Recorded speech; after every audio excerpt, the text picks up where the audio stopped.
السلام على الحسين لا قوة إلا بالله العلي العظيم. أعوذ بالله من الشيطان الرجيم. بسم الله الرحمن الرحيم. الحمد لله الذي هدانا لهذا وما كنا لنهتدي لولا أن هدانا الله. لقد جاءت رسل ربنا بالحق.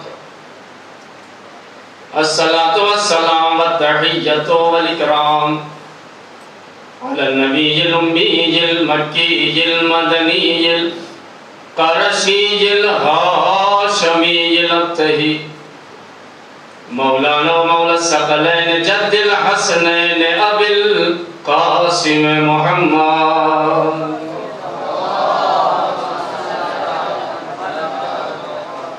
وأهل بيته الطيبين الطاهرين المعصومين المظلومين المنتجبين المنتخبين الغر الميامين ولعنة الله على أعدائهم أجمعين من آن إلى قيام يوم الدين. أما بعد فقد قال رسول الله صلى الله عليه وآله وسلم حسين مني وأنا من الحسين احب اللہ من احب حسینا.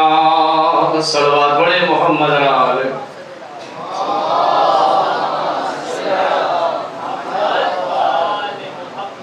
آدھا گھنٹہ آپ کے درمیان ہوں لہٰذا جاگ کے سنیے گا. آپ بھی میرے بھائی ہیں. ذرا سا قریب آ جائیں تو میں اپنی گفتگو کا آغاز کرتا ہوں. ایک صلوات پڑھے محمد علیہ محمد پر.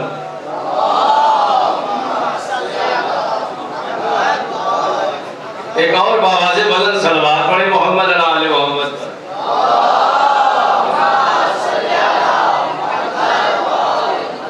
خداوند عالم کا شکر ہے کہ اس نے ہمیں اس کائنات میں اپنا عبد بنا کے پیدا کیا. عبد کی منزلت اور عبد کا مرتبہ یہ کم نہیں ہے. اللہ کا شکر ادا کیا کریں کہ اس نے ہمیں اس کائنات میں بھیجا ہے تو یوں ہی نہیں بھیجا بلکہ ہمیں اس لائق سمجھا ہے کہ ہم اس کے سامنے سجدہ کر سکیں.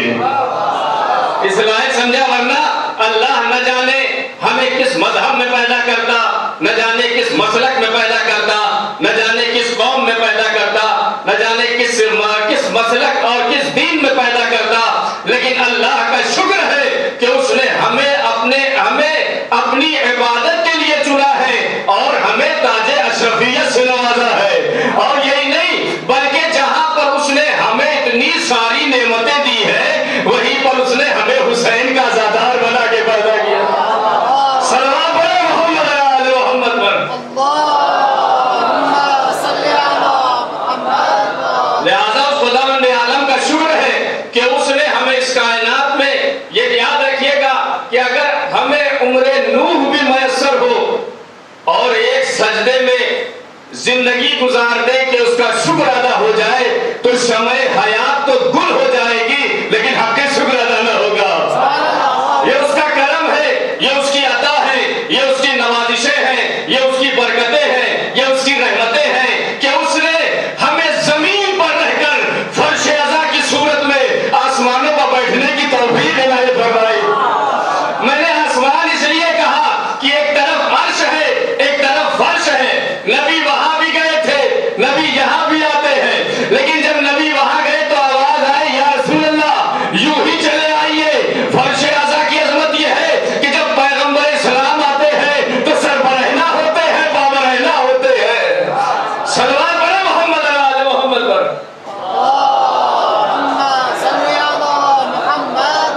لہذا اس کا شکر ہے کہ اس نے ہمیں فرش ازا جیسی نعمت دی. خدا ان گھروں کو سلامت رکھے جو اجڑے ہوئے گھر کا ماتم کرتے ہیں. خدا ان جوانوں کو سلامت رکھے جو غازی عباس کے مسائل سن کے گریہ کرتے ہیں. خدا ان بچوں کو سلامت رکھے جو اصغر بے شیر کا ماتم کرتے ہیں.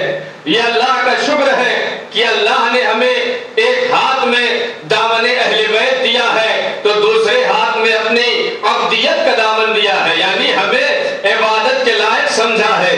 میں اس لیے نہیں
دلوں کے دروازوں کو کھولے، ذہنوں کو کھولے. میرے بھائی بیٹھے ہوئے ہیں، کیا ہم 40 یوں ہی مناتے ہیں؟ نہیں، اس میں سبق ہے. یہ ہم جو 40 مناتے ہیں، جلوس مناتے ہیں، علم اٹھاتے ہیں، تعزیہ اٹھاتے ہیں، تو یہ کیا فقط اٹھانے تک محدود ہے؟ کہا نہیں، اٹھانے تک محدود نہیں ہے. یہ رونا فقط رونا ہے؟ کہا نہیں، یہ فقط رونا نہیں ہے. دو رونا ہے، ایک ہم اور آپ روتے ہیں، ایک زینب کبریٰ نے رویا تھا. ان کے رونے کا، ان کا رونا فقط رونا نہیں تھا، بلکہ رونے کے پیچھے مقصد پایا جاتا تھا. لہذا ہمارا بھی رونا فقط رونا نہ ہو. حسین نے جو ہمیں کتاب دی ہے، علامہ ذیشان حیدر جوادی صاحب نقوش عصمت میں تحریر کرتے ہیں کہ دنیا حیران ہے کہ یہ جو کتاب ہمیں حسین نے دی ہے، آخر لوگ اس سے زندہ کیسے ہیں، کربلا سے لوگ بیدار کیسے ہیں. یہ یاد رکھیے گا، کسی کتاب کو سمجھنے کے لیے ہمارے لیے یہ ضروری ہوتا ہے کہ اس کتاب کی معلومات ذرا سا حاصل کر لیں تاکہ اس کتاب پر اعتبار کیا جا سکے. حسین نے جو ہمیں کتاب دی ہے اسے کتاب کربلا کہا جاتا ہے. کتاب کربلا کتاب عبادت ہے، کتاب کربلا کتاب سیاست ہے، کتاب کربلا کتاب انقلاب ہے، کتاب کربلا کتاب تدبیر ہے، کتاب کربلا کتاب شہادت ہے. یاد رکھیے گا میرے دوستو، کربلا رونے کے لیے نہیں ہے، 40 رونے کے لیے نہیں ہے. شب بیداری میں صرف بیدار رہنا نہیں ہے، بلکہ اس کی شب بیداری کامیاب ہے جس کی عقلیں بھی بیدار ہو جائے، جس کے شعور بھی بیدار ہو جائے. سلام پڑھے محمد علی محمد پر. لہٰذا یہ کتاب کربلا کوئی معمولی کتاب نہیں ہے. آپ اٹھائے پڑھے، کتاب کربلا کتاب عبادت ہے جس کے ہر صفحات پر عبادت گزاروں کی صفحے نظر آتی ہے. کتاب کربلا کتاب انقلاب ہے جس کا ہر نقطہ خون کی روشنائی سے لکھا گیا ہے. کتاب کربلا کتاب زندگی ہے جس میں حیات جاویدانی کی مرکزیت پائی جاتی ہے. کتاب کربلا کتاب تدبیر ہے جس میں ظلم سے مقابلے کی تمام تدبیریں بیان کر دی گئی ہے، اور سماج میں کیسے زندگی گزارنا ہے یہ بھی کتاب کربلا ہمیں سکھاتی ہے. ارے کتاب کربلا ایسی کتاب ہے کہ اس سے پہلے نہ کوئی کتاب لکھی گئی ہے، نہ اس کے بعد کوئی کتاب لکھی جائے گی. صلوات پڑھے محمد علی محمد پر.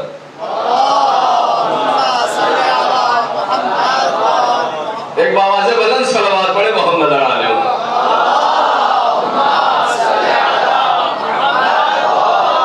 لہذا آگے بھی بڑی جلدی آپ کی خدمت میں بات کر رہا ہوں، چونکہ وقت نماز بھی قریب ہے، لیکن پوری توجہ چاہتا ہوں. علامہ نے لکھا ہے اس کے آگے کہ جتنے راوی تھے اتنی روایتیں لکھی گئی، جتنے قلمکار تھے اتنے مقالے لکھ دیے گئے. بھائی جتنے تاریخ دان تھے اپنے اعتبار سے تاریخیں لکھی.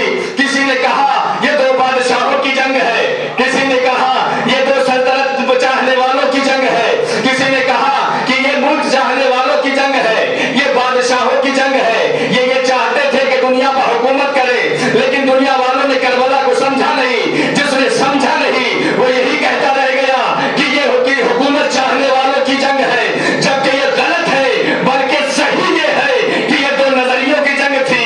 ایک نظریہ یہ چاہتا تھا کہ لا الہ الا اللہ باقی رہے، ایک نظریہ یہ چاہتا تھا لا الہ الا اللہ ختم کر دیا جائے، ایک نظریہ یہ چاہتا تھا محمد رسول اللہ باقی رہے، ایک نظریہ یہ چاہتا تھا محمد رسول اللہ کو ختم کر دیا جائے، ایک نظریہ یہ چاہتا تھا اذانیں باقی رہے، نماز باقی رہے، روزے باقی رہے، خمس باقی رہے، زکات باقی رہے.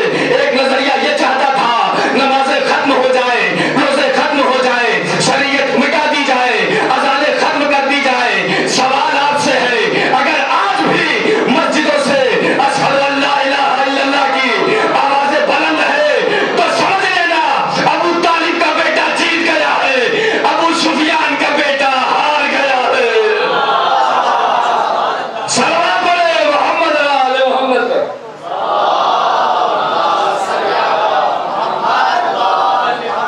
اور جو یہ کہتے ہیں کہ یہ 2 بادشاہوں کی جنگ ہے، یہ 2 حکومت چاہنے والوں کی جنگ ہے، تو ان سے سیدھے کہہ دینا صحیح کہتے ہو. حسین نے حکومت چاہی اور انہیں مل گئی. اب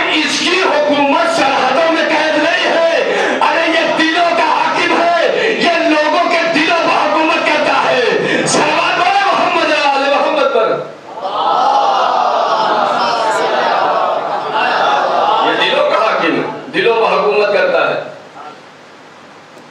ورنہ آپ تاریخ اٹھا کے دیکھ لیں, کیا حسین نے جو چاہا وہ حسین کو ملا یا نہیں ملا؟ حسین نے چاہا کہ فطر اس کو بالوں پر ملے, فطر اس کو بالوں پر مل گئے. حسین نے چاہا کہ ہرنی کا بچہ مل جائے, ہرنی کا بچہ مل گیا. حسین نے چاہا کہ پشت پیغمبر پہ آئے تو پشت پیغمبر پہ آ کے بیٹھ گئے. حسین نے چاہا, نہ جانے حسین نے کیا کیا چاہا. تاریخ گواہ ہے کہ جو بھی حسین نے چاہا وہ حسین کو عطا کیا گیا. اسی حسین کے بارے میں پیغمبر اسلام ارشاد فرماتے ہیں کہ حسین منی وانا من الحسین, حسین مجھ سے ہے اور میں حسین سے ہوں. بے انتہا محبت کرتے تھے. علامہ نے آگے لکھا ہے, میں اس لیے پڑھ رہا ہوں تاکہ آپ بھی دیکھیں اور یاد کریں, کہ 6 سال کی مدت امام حسین علیہ السلام نے پیغمبر اسلام کے ساتھ گزاری.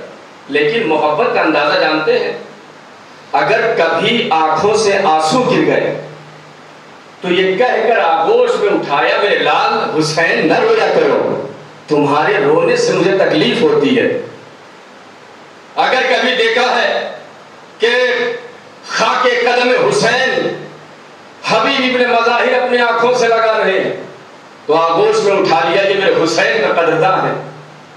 اگر کبھی دیکھا کہ حسین مسجد میں گر گئے, دنیا کی آنکھیں گواہ ہے کہ پیغمبر اسلام نے آغوش میں اٹھایا.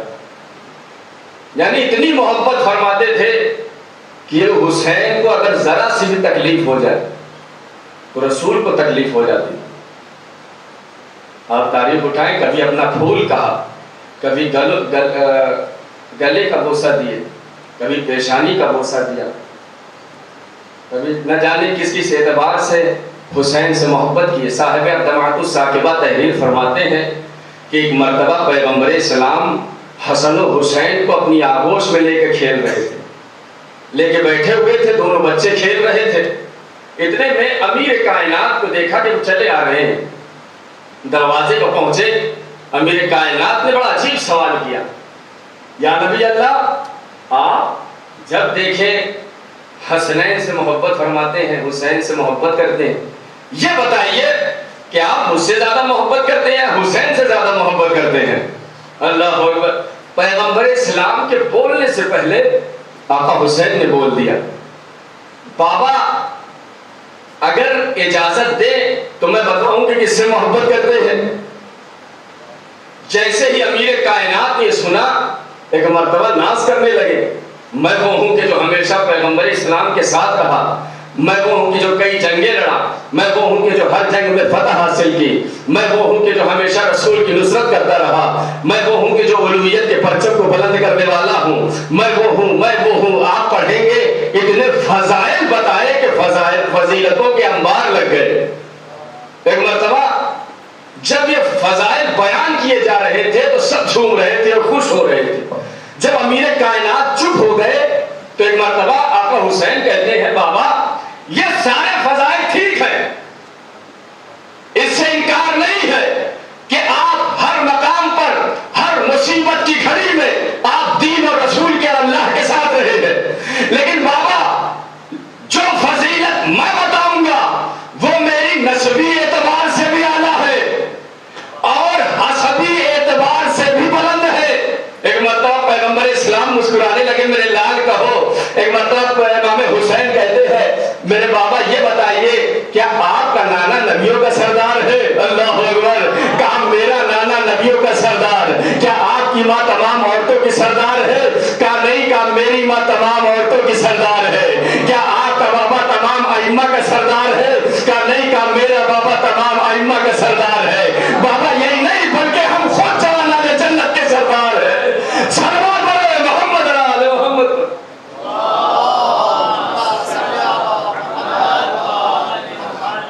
لہذا اب جو بتایا تو کہا, بیٹا تم حق اور درست کہتے ہو, تمہاری فضیلتیں اپنی جگہ ہیں. پیغمبر اسلام یوں ہی تھوڑی کہتے تھے, ھذا حسین فارفوہ ان الحسین مصباح الہدی و سفینۃ النجات, حسین منی وانا من الحسین, یہ میرے حسنین پھول ہیں جنت کے پھول ہیں، میرے بیٹے ہیں، میرے جگر کے ٹکڑے ہیں، لخت جگر ہیں، نہ جانے کن کن القاب، نہ جانے کن کن القاب سے ان حسنین کو نوازتے رہے۔ جب انہیں تکلیف دی جائے گی، اور یہی نہیں بلکہ اس کے آگے کا فطرہ ہے کہ جو بھی آقا حسین سے محبت کرتا ہے اللہ اس سے محبت کرتا ہے، یہ روایت کا مفہوم ہے۔ اور جو حسین کو اذیت پہنچاتا ہے گویا وہ اللہ کی ناراضگی خرید رہا ہے، رسول کی ناراضگی خرید رہا ہے، رسول کو ناراض کر رہا ہے۔ اس لیے کہ بارہا پیغمبر السلام نے کہا ہے کہ یہ میرے اہل بیت ہیں، ان کا خون میرا خون ہے، ان کا گوشت میرا گوشت ہے، جو ان سے جنگ کرے گا وہ حسین سے جنگ نہیں کر رہا ہے، وہ اللہ اور رسول سے جنگ کر رہا ہے۔ جو ان سے دشمنی رکھے گا وہ حسین سے دشمنی نہیں رکھ رہا ہے، وہ اصل میں اللہ اور رسول سے دشمنی مول لے رہا ہے۔ تو لہٰذا جس نے کربلا کے میدان میں آقا حسین کو پریشان کیا ہے، پانی نہیں دیا، اولاد کو قتل کر دیا، 3 دن کا بھوکوں پیاسا رکھا، تو کیا یہ حسین کو اذیت پہنچا رہا ہے؟ نہیں، اصل میں وہ اللہ اور رسول کی ناراضگی خرید رہا ہے۔ خدا آپ کی آنکھوں کو سلامت رکھے جو غم حسین میں بہتی ہیں۔ میں زیادہ آپ کی خدمت میں عرض نہیں کروں گا، بس مسائل کے کچھ الفاظ آپ کی خدمت میں عرض کروں گا۔ روئیے اس لیے کہ رونے رلانے کے دن ہیں، 40 ہیں، ہزاروں زائرین آقا حسین کے پرسے کے لیے پہنچ چکے ہیں اور آقا حسین کو پرسہ دے رہے ہیں۔ شرمائیے گا نہیں، اس لیے کہ آقا حسین پر رونے میں شرم نہ کیجیے گا۔ میں نے دیکھا ہے کہ بہت سے افراد گردن جھکا لیتے ہیں لیکن آنسو نہیں گرتا، تو دعا کیا کریں پروردگار آخر ہم نے کون سا عمل ایسا کیا ہے، ہمارے گناہوں کو بخش دے تاکہ ہم آقا پر دل کھول کر رو سکیں۔ اللہ اکبر۔ شب 40 ہے، صبح 40، کل انشاءاللہ ہم پیادہ روی میں بھی شامل ہوں گے، تو احساس کریے گا ہم چند کلومیٹر چلتے ہیں تو پریشان ہو جاتے ہیں، ہم دھوپ میں چند منٹ کھڑے ہو جاتے ہیں تو ہمارا سر دل و دماغ جلنے لگتا ہے۔ اللہ اکبر، 4 سال کی سکینہ کیسے برداشت کر رہی ہوگی؟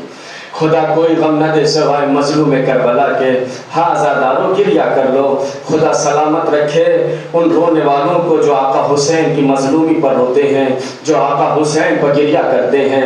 عزاداروں دیکھو 2 شبیہیں برآمد ہونی ہے، ایک اس کی شبیہ ہے، ایک اس کا علم ہے جسے غازی ابوالفضل عباس کہا جاتا ہے، اور ایسا ہو ہی نہیں سکتا کہ اس کا مسائل پڑھا جائے اور وہ درمیان میں حاضر نہ ہو، اس لیے کہ جب آقا کے مسائل پڑھے جائیں تو دونوں ہاتھوں سے ماتم کر کے رویا کریے۔ بتاؤں، ایک ذاکر تھا جو مسائل پڑھ رہا تھا، مسائل میں اس نے یہ پڑھا، اب چونکہ نہ جانے وہ کون سا دور تھا، اس نے مسائل میں یہ پڑھا کہ جناب عباس کے سر پہ گرز لگا۔